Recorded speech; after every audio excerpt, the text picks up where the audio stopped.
Hello everyone, I am Soma here और build career channel में आप सभी का बहुत बहुत स्वागत है। आज हम components of Indian financial system की पार्ट क्लास 2 करेंगे।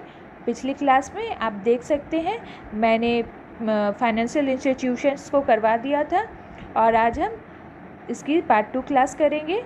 और मैं अपना इंट्रोडक्शन दे दूं, मैं नेट सेट क्वालिफाइड हूँ, एमकॉम में डिस्टिंक्शन है और साथ ही साथ 2 इयर्स का टीचिंग एक्सपीरियंस भी है। तो चलिए स्टार्ट करते हैं आज की class. Please subscribe build career channel और टैप दी बेल आइकन, जिससे कि आपको हर दिन न्यू नोटिफिकेशन मिलती रहे। और अपने कमेंट्स मुझे ज़रूर प्रोवाइड कीजिएगा, जिससे कि मैं और भी इम्प्रूव्ड वीडियो ला सकूं। ओके, तो चलिए स्टार्ट करते हैं फाइनेंशियल मार्केट से। फाइनेंशियल मार्केट 2 तरह के होते हैं, एक तो मनी मार्केट और दूसरा होता है कैपिटल मार्केट। मनी मार्केट और कैपिटल मार्केट को मैंने पिछली क्लास में डिस्कस कर दिया था, इसीलिए मैं अब इसकी आगे की जो भी काइंड्स हैं उनको डिस्कस करूँगी। मनी मार्केट में है call money market, treasury bills and commercial bills. तो चलिए एक एक करके डिस्कस करते हैं। कॉल मनी मार्केट क्या है? कॉल मनी मार्केट वो मार्केट है जिसमें basically day to day transaction में डील होती है और ये कमर्शियल बैंक के लिए मार्केट है। इसमें बैंक्स अपनी लिक्विडिटी पोजीशन को मेंटेन रखने के लिए बैंक्स एक दूसरे से ट्रांजैक्शन करती है। ये जनरली एक दिन के लिए होता है। ओके, और कॉल मनी मार्केट अगर एक दिन से ज़्यादा हो जाए तो उसको क्या कहते हैं? उसको नोटिस मनी कहते हैं। क्या कहते हैं उसको? उसको कहते हैं notice money. Notice money. Okay, एक दिन से ज़्यादा हो जाए, एक से अबव हो जाए तो, और अगर इससे भी ज़्यादा हो जाए, और ये कितने दिन तक रहेगा? ये 15 डेज़ के अंदर होना चाहिए। और 15 डेज से अगर ज़्यादा लोन हो गया तो फिर क्या बोलेंगे इसको? फिर इसको हम टर्म मनी कहेंगे। 50 प्लस अगर हो गया तो टर्म मनी। ओके,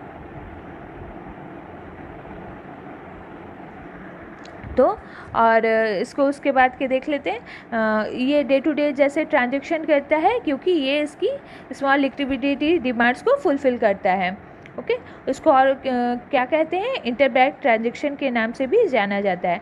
इसमें रेट ऑफ इंटरेस्ट भी काफ़ी लो होती है, क्योंकि ये बहुत शॉर्ट पीरियड के लिए होता है और बेसिकली ये बड़े शहर में पॉपुलर है, जैसे कि मुंबई, कोलकाता, और ये उतने तक ही सीमित है। और छोटे शहर में या तो फिर छोटे टाउन्स में ये बहुत ही इसके कम ट्रांजैक्शन होते हैं। ओके, फिर सेकंड समझते हैं ट्रेजरी बिल मार्केट को। ट्रेजरी बिल मार्केट क्या है? ये एक प्रॉमिस है गवर्नमेंट ऑफ इंडिया के बिहाफ में, और जिसे कि अमाउंट ट्रेजरी बिल में लिखा होता है वो एक्सपायरी डेट होने के बाद वो अमाउंट प्रोवाइड किया जाता है जो इसके ओनर है। ओके, ये डिस्काउंटेड रेट पे इशू होता है, ये फेस वैल्यू पे नहीं, डिस्काउंटेड रेट पे इशू होता है। और after the date of maturity period ये ट्रेजरी बिल्स का फेस वैल्यू जो होता है वो ट्रेजरी बिल्स के जो ऑनर होते हैं उनको मिल जाता है। ओके, मतलब अगर 100 रुपये का फेस वैल्यू का कोई अगर ट्रेजरी बिल्स है तो वो कितने में इशू होगा? डिस्काउंटेड प्राइस यानी 90 में इशू होगा। और उसको मिलेगा कितना? मैच्योरिटी पीरियड के बाद, मैच्योरिटी पीरियड के बाद उसको मिलेगा 100 रुपीज़। ओके, यही उसका फ़ायदा है। ये जो डिस्काउंटेड रुपीज़, ये 10 रुपीज़ जो है, यही उसका प्रॉफिट है। ओके, ये कितने टाइप के होते हैं? ये 4 टाइप के होते हैं। कितने कितने दिन के लिए होते हैं? इसमें 14 डेज़ के लिए होता है, जो कि स्टार्ट कब से हुआ था? 1 अप्रैल 1997। 19 डेज़ वाला भी सेम डेट को ही स्टार्ट हुआ था। 182 डेज़ वो कब से स्टार्ट हुआ था? नवंबर 1986 को। और 364 डेज़ ये स्टार्ट हुआ था अप्रैल 1992 को। बट ये याद रखिएगा 364 डेज़ वाला जो है ना, वो 182 डेज़ की जगह पे आया था। अब 182 डेज़ वाला नहीं है। ओके, 182 डेज़ वाला अब मार्केट में नहीं है। ओके, ये नहीं है मार्केट में। ओके, तो चलिए अब नेक्स्ट को समझते हैं। कमर्शियल बिल मार्केट क्या है? कमर्शियल बिल मार्केट को हम डिस्काउंट मार्केट के नाम से भी जानते हैं। ये शॉर्ट टर्म फंड के लिए एक इम्पॉर्टेंट सोर्स है। ओके, कमर्शियल बिल्स किस में हेल्प करता है? ये हेल्प करता है raising funds for working capital. इसका ऑब्जेक्टिव यही है जिससे कि वर्किंग कैपिटल अराइज किया जाए, और इससे ये कहाँ से प्रोवाइड किया जाता है? ये थ्रू कैस्केडेड या कमर्शियल बिल को डिस्काउंट करके कहाँ से मिलता है? ये थ्रू कमर्शियल बैंक्स के थ्रू मिलता है। बिल ऑफ एक्सचेंज को कमर्शियल बिल मार्केट में ट्रेड किया जाता है। और बिल्स ऑफ एक्सचेंज में क्या होता है, सेलर बिल ड्रॉन करता है बायर को, जो सामान खरीदता है उसको एक बिल प्रोवाइड करता है जिससे कि वो पेमेंट करे एक फिक्स्ड पीरियड के बाद, okay, with in a fix time, मतलब उसके अंदर ही, पीरियड के अंदर ही पेमेंट करना है। इसके लिए इसका टाइम की ड्यूरेशन क्या है, 30 डेज, 60 डेज एंड 90 डेज।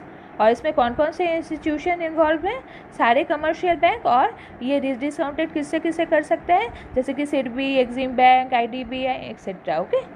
चलिए नेक्स्ट को समझते हैं। अब कैपिटल मार्केट को देखते हैं। मैंने कैपिटल मार्केट के बारे में पूरी अच्छी तरह से डिटेल एक्सप्लेनेशन पिछले क्लास में कर दी थी, और मैं इसका आई बटन पे आपको लिंक भी प्रोवाइड कर दूंगी, प्लीज़ आप उसे एक बार जाके ज़रूर चेक कर लीजिए।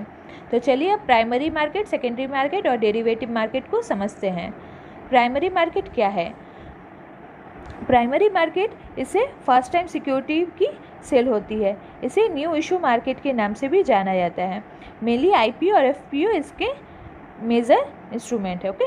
इसमें मैक्सिमम कितनी बार सिक्योरिटीज़ को सेल कर सकते हैं, ओके। तो इसका आंसर क्या होगा, ये सिर्फ इसमें एक ही बार सेल कर सकते हैं, बाद में से सेकेंडरी मार्केट में अपनी सिक्योरिटीज़ को सेल करेंगे। इस मार्केट का मेन पर्पस है टू रेज कैपिटल, ओके। किसके लिए? बिजनेस को एक्सपेंड या डाइवर्सिफाई करने के लिए। इसमें कंपनी डिसाइड करती है उसे सिक्योरिटीज़ कितने में सेल करना है। इसका प्राइस कौन डिसाइड करता है? सिक्योरिटीज़ का प्राइस कंपनी खुद डिसाइड करती है। इसके लिए कंपनी कैसे बताती है पब्लिक को? ये अपना प्रॉस्पेक्ट्स इशू करती है, ओके। तो चलिए नेक्स्ट समझते हैं सेकेंडरी मार्केट क्या है। सेकेंडरी मार्केट में जो सिक्योरिटीज़ ऑलरेडी इशू हो चुकी हैं उन्हें प्राइमरी मार्केट में, ये प्राइमरी मार्केट में जो इशू हो चुके हैं पहले, वही सिक्योरिटीज़ ये सेकेंडरी मार्केट में डील करती हैं। इसमें इंस्ट्रूमेंट क्या क्या है? इसके इंस्ट्रूमेंट हैं share, warrants, derivatives etcetera, okay. कौन कौन से हैं? Share, warrants and derivative, okay, derivative. इसमें कंपनी सेल या परचेज नहीं करती, बल्कि सिर्फ इन्वेस्टर के बीच में ट्रेडिंग होती है। इस मार्केट में कौन इन्वॉल्व होता है? ब्रोकर्स इन्वॉल्व होते हैं। सिक्योरिटीज़ की प्राइस को वो कंपनी डिसाइड नहीं करती, ये सिक्योरिटीज़ की डिमांड और सप्लाई के फैक्टर के ऊपर निर्भर करता है। इसमें एक फिक्स ज्योग्राफिकल प्लेस है, जैसे कि स्टॉक एक्सचेंज, ओके। चलिए अब डेरिवेटिव मार्केट को समझते हैं। क्या है डेरिवेटिव मार्केट? डेरिवेटिव मार्केट होता है एक मॉडर्न अप्रोच है हेजिंग का, जिससे कि रिस्क को कम किया जा सके। इसके इंस्ट्रूमेंट कौन कौन से हैं? Future contract, swaps, options, okay. Market को इसमें कितने भागों में बांटा गया है? 2 भागों में, एक एक्सचेंज ट्रेडेड डेरिवेटिव्स और एक ओवर द काउंटर डेरिवेटिव्स। ये क्या करता है? ये मिनिमाइज करता है रिस्क को, जो कि अराइज होता है अंडरलाइंग एसेट्स से, okay. Generally bank, financial institution, broker, individual participant है डेरिवेटिव मार्केट के। और इसमें 3 कैटेगरीज हैं, ओके। 3 कैटेगरीज कौन कौन से हैं? हेजर, और कौन कौन से हैं? स्पेकुलेटर, और कौन कौन से? आर्बिट्रेटर। अब एक एक करके इनको समझते हैं। हेजर क्या है? ये वो ट्रेडर है जो कि प्राइस में फ्लक्चुएशन से प्रोटेक्ट करने के लिए उसमें सिक्योरिटीज़ में ट्रेड करता है, वो उसके रिस्क को ख़त्म करना चाहता है, ओके। और स्पेकुलेटर क्या है? स्पेकुलेटर जो कि इन्वेस्ट करते हैं स्टॉक, प्रॉपर्टी या कुछ और फाइनेंशियल इंस्ट्रूमेंट में, इन होप कि इन फ्यूचर इनका प्राइस बढ़े और वो कुछ प्रॉफिट अर्न कर पाए। अब आर्बिट्रेटर क्या है वो समझते हैं। आर्बिट्रेटर है वो पर्सन है जो एक ही टाइम में सेल और परचेज दोनों करता है, बट 2 अलग मार्केट में, जिससे कि रिस्क भी कम हो और साथ ही साथ वो प्रॉफिट भी अर्न कर सके, ओके। तो आज हम यहीं तक रखेंगे। नेक्स्ट डे में हम इसकी फाइनेंशियल इंस्ट्रूमेंट्स को समझेंगे और फाइनेंशियल सर्विसेज को भी समझेंगे। तो चलिए आज यहीं पे क्लास ख़त्म करते हैं। तो thanks for watching. Please like, share and subscribe. Bill करिए चैनल।